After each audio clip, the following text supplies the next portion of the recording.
দোয়া ছাড়া কিছুই হয় না, আর মা বাবার দোয়া ছাড়া কেউ বড় হতে পারে না। যে মানুষ আজ আকাশ ছুঁয়েছে, সেও একদিন হাঁটতে শিখেছিল মায়ের কোলে।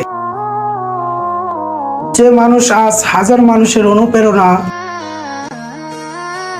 একদিন সে ছিলেন বাবার কাঁধে চড়া ছোট্ট একটি শিশু। আমরা দৌড়াচ্ছি, তাড়াহুড়ো করছি, সফল হতে চাইছি, বড় কিছু হতে চাইছি, তাই কাকে পিছনে ফেলে? মা বাবা সন্তুষ্ট তো? তাদের দোয়া কি আমাদের সাথে আছে?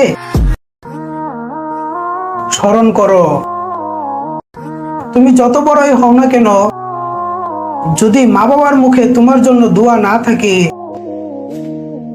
তাহলে সফলতা কাছে এসেও মুখ ফিরিয়ে নিবে।